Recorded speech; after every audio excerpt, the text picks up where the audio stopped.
Mesdames, Messieurs, chers téléspectateurs d'Africa 24, bienvenue. Merci de nous rejoindre dans cette émission, une émission qui reçoit aujourd'hui un invité qui nous vient de la République démocratique du Congo. Il est ancien fonctionnaire de la Banque mondiale. Il dirige une plateforme dénommée Force de changement. Il est candidat à l'élection présidentielle de son pays. Monsieur Noël Tiani est notre invité. Merci d'avoir accepté notre invitation. Merci de nous recevoir ici. Force de changement, vous avez dit que c'est une plateforme, mais constituée comment?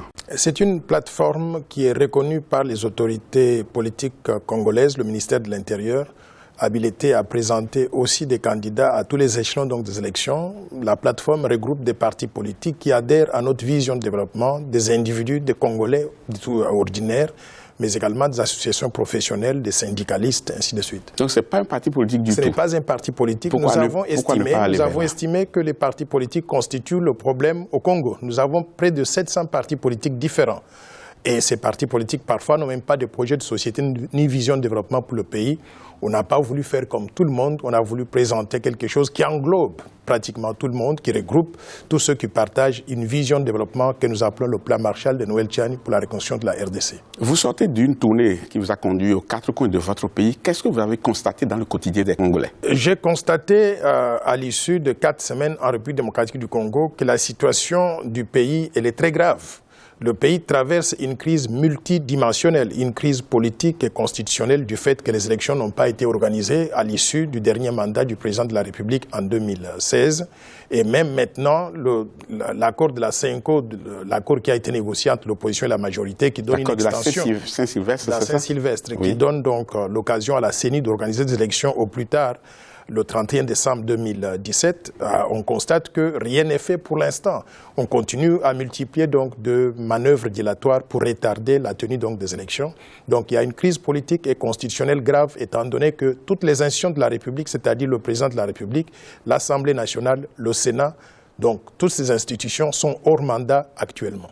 Au-delà de ça, la situation économique elle est catastrophique. Quand on regarde par exemple la monnaie nationale, le franc congolais ne vaut rien aujourd'hui, ne représente plus que 5% de la masse monétaire du pays, ne laissant au dollar américain environ 95% de l'économie donc nationale. Donc le franc congolais a totalement échoué. Mais sur le plan social et humanitaire, nous sommes en train de traverser une catastrophe humanitaire. Les Congolais sont massacrés chaque jour qui passe sans que le gouvernement, l'armée, la police donc ne lèvent un seul doigt pour arrêter donc ces massacres. Au-delà de ça, il y a des milliers de Congolais qui sont en train de quitter la République démocratique du Congo pour aller émigrer donc dans des pays limitrophes tels que l'Angola, la Zambie, ainsi de suite. Donc le pays se trouve dans une situation catastrophique. Mais est-ce que tout est arrivé seulement au moment du glissement maintenant ou bien c'était déjà le cas avant que la situation d'incompréhension sociopolitique n'arrive? Je pense que depuis la fin du dernier mandat du président de la République, la situation s'est empirée. Mais la mégestion du pays a commencé depuis très longtemps et je dirais même qu'elle remonte à 1960, depuis que le Congo donc, a accédé donc, à l'indépendance. Le pays n'a pas été donc, bien géré. Je vous donnerai l'exemple. Si vous regardez par exemple les chefs d'État qui ont dirigé donc, notre pays, aucun d'eux n'a été à l'université. On pouvait s'attendre à quoi? Avec des chefs d'État qui n'étaient pas préparés pour gérer donc, un pays au développement. Vous voulez dire que le fait de faire l'université est une condition sine qua non pour être un bon président? Ce n'est pas une condition sine qua non, mais ça prépare au moins quelqu'un à pouvoir assumer certaines responsabilités. Regardez par exemple le cas du Sénégal. On a connu depuis 1960 Léopold Sédar Senghor, Abdoul Diouf, Abdoulaye Wade et aujourd'hui le président Macky Sall hautement éduqué. Nous trouvons que le Sénégal se trouve dans une situation beaucoup meilleure que la République démocratique du Congo. Ce n'est pas le seul facteur, mais je pense que c'est un élément important dont nous devons tenir compte pour l'avenir. On se retrouve aujourd'hui à ne pas pouvoir organiser les élections. Il y a eu plusieurs accords. D'abord, le glissement qui s'est observé ou qui a fait qu'on n'a pas pu respecter le délai constitutionnel du mandat du président Joseph Kabila. Alors, à qui imputer la responsabilité? Moi, je pense que la responsabilité incombe au gouvernement, au président Kabila lui-même, qui n'a pas donné une ligne d'action très claire. Rien que lui? Non, j'y arrive. Le président Kabila et tous ceux qui l'entourent, mais également la Commission électorale nationale indépendante, parce qu'il y a tout un groupe de personnes qui ont pris le pays en otage, qui font tout ce qui est nécessaire pour éviter que les élections puissent avoir lieu dans les meilleurs délais pour maintenir le président Kabila et le système actuel en place. Au-delà du président Kabila, certaines personnes quand même pointent un doigt accusateur sur la classe politique, même sur l'opposition. Est-ce que vous êtes d'accord sur la situation qu'on vit aujourd'hui? Parce qu'on assiste quand même à un pourrissement. Et pour qu'on en arrive là, les tiraillements qui n'ont pas de raison concrète ou bien qui se limitent aux intérêts de ceux des acteurs du premier plan, est-ce que cela aussi n'a pas été quelque chose qui a plongé le pays dans cette instabilité? Sans pouvoir pointer du doigt accusateur donc, dans le sens donc, de l'opposition, il faudrait reconnaître que ceux qui sont responsables de l'organisation des élections se trouvent dans le camp du pouvoir, mais également dans le camp de la Commission électorale nationale indépendante qui est supposée organiser donc, ces élections. Donc l'opposition a sa part de responsabilité. Peut-être qu'elle est tombée dans les pièges qui lui sont tendus souvent donc, par le gouvernement, mais la responsabilité première incombe donc, au président Kabila, à ceux qui constituent le gouvernement, mais également à la Commission électorale nationale indépendante. Mais l'accord de la Saint-Sylvestre quand même a suscité beaucoup d'espoir. Mais qu'est-ce qui n'a pas fonctionné pour qu'on ne puisse pas tenir les élections avant la fin de décembre 2017? On a une partie donc au contrat qui ne veut pas mettre en œuvre le contrat, qui fait tout pour pouvoir donc bloquer la mise en œuvre donc, de l'accord. On ne pouvait pas arriver à la mise en œuvre donc, réussie de l'accord. Et cette partie qui a tout bloqué, c'est la partie donc, du gouvernement au pouvoir, la partie donc, dirigée par le président Kabila lui-même. Mais pour être plus précis, la désignation du Premier ministre, selon les accords qui devraient émaner de l'opposition, est-ce que cela a été respecté selon vous? Parce qu'aujourd'hui, il y a un Premier ministre, certains disent non, il est de l'opposition, non, dit non, il n'est plus de l'opposition, il a rompu les bancs avec l'opposition depuis fort longtemps. Où se trouve la vérité selon vous? Je connais personnellement le Premier ministre actuel, Bruno Tchibala. Oui. Il a fait partie de l'opposition pendant plusieurs années. Mais il s'est fait que 1 ou 2 mois avant sa nomination, il avait été exclu de l'opposition. Donc, il ne représente pas l'opposition. Il a été désigné pas comme c'était convenu dans le cadre donc, de l'accord. Ce n'est pas ce que lui, il pense du tout, hein, parce qu'il se réclame toujours de l'opposition. Mais et le fait de dire que quelqu'un est de l'opposition ou de ne pas l'être, parce qu'à tout moment, on peut assister à un changement de veste, est-ce que ce n'est pas une condition un peu trop subjective qui, après, plonge tout le monde dans une certaine instabilité? Non, vous savez, actuellement, le pouvoir a tout fait pour pouvoir diviser les gens de l'opposition. En divisant donc les gens de l'opposition, on a même créé donc le dédoublement donc des structures des partis politiques.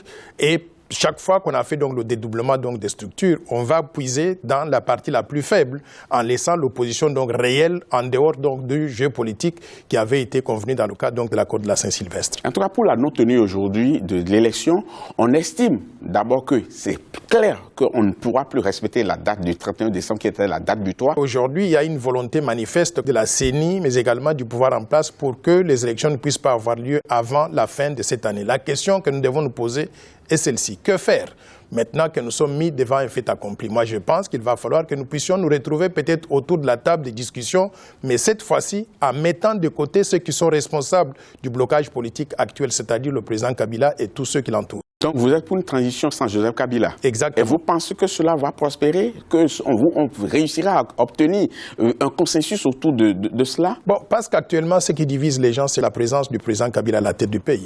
Si on le maintient, selon certaines personnes, parce que les pro-Kabila n'ont pas la même lecture. Le président Kabila est devenu le problème aujourd'hui qu'il faudrait mettre de côté si nous voulons donc aller de l'avant. Vous avez parlé également de la commission électorale et pourtant cette commission a mis en exergue un certain nombre de problèmes, notamment les questions sécuritaires et aussi le budget qui devrait être alloué qui va permettre d'organiser cette élection. La question sécuritaire, est-ce qu'on pourrait faire quand même un bon enrôlement dans des conditions où certaines régions sont encore hors d'accès, sont encore des foyers de tension? Est-ce que la commission électorale n'a pas quelque part raison? Vous savez, l'insécurité au Congo, c'est une insécurité créée et entretenue de toutes pièces pour justifier justement le report des élections. Vous voulez dire que cette insécurité-là a été créée, que c'est le fait de certaines personnes? Elle a été créée. Vous savez que le centre du pays, donc la région du Kasaï, a toujours été une région paisible depuis toujours. Alors aujourd'hui, soudainement, on trouve donc 80 ou 90 fausses communes donc dans une région donc de ce genre-là, sans que le gouvernement, l'armée, la police, les services de sécurité n'aient eu vent de ce qui s'est passé donc là-bas. Ça soulève beaucoup de questions. Et en plus de cela, vous savez que le président Kabila lui-même, il est militaire. Parce qu'il est militaire, il aurait dû restructurer l'armée, la police comme il se doit. Mais il est là depuis 16 ans et nous vivons aujourd'hui une situation où le Congo est pratiquement exposé à une situation d'absence donc d'armée et de police donc disciplinées. Donc moi je pense qu'à ce stade ici, nous devons mettre ceux qui sont responsables de la situation actuelle, qui ont créé l'insécurité, pour que nous puissions nous concentrer en tant que Congolais à la reconstruction donc, du pays, mais en ayant une autre formule avec de nouvelles personnes, de nouveaux animateurs. Mais qui sont ceux qui vont conduire quand même ces négociations-là, qui vont conduire à trouver quand même une voie de sortie à cette crise? Parce que les évêques ont fait preuve de bonne foi, ils ont réussi à nous faire trouver un accord qu'on a appelé un accord historique le 31 décembre 2016, mais aujourd'hui, apparemment, cela ne fait plus l'unanimité. La preuve qu'on n'a plus tenu ce délai-là. Qu'est-ce qu'il faut faire maintenant? L'accord de la Saint-Sylvestre est un accord qui peut être valable encore et qui peut être remis à jour. Mais ce que nous devons faire, c'est nous assurer que ceux qui ont bloqué la mise en œuvre de cet accord se mettent de côté pour que nous, mais en tant que vous êtes d'accord Congolais... avec moi que ce n'est pas facile de les mettre de côté parce que c'est eux quand même qui sont au devant de la scène. Impossible d'avoir quand même un consensus sans eux. Je suis tout à fait d'accord que ce n'est pas facile, mais ce n'est pas impossible. On a connu des transitions où les présidents qui étaient donc en poste se sont mis donc de côté. Par exemple, regardez ce qui est arrivé en Haïti. En Haïti, on a eu donc un président de la République qui a estimé qu'il n'était pas à mesure de pouvoir organiser des élections. Il s'est mis de côté et le reste, ils ont pu organiser donc une transition réussie. Nous pouvons suivre donc ce modèle haïtien en République démocratique du Congo aussi. Monsieur Noël Tchiani, vous êtes candidat à l'élection présidentielle de votre pays. Qu'est-ce que vous proposez aux Congolais? C'est ce que nous allons voir dans la seconde partie de cette émission. Mais en attendant, on va marquer une pause si vous le voulez bien. Chers téléspectateurs, ne partez surtout pas. On vous retrouve dans quelques instants.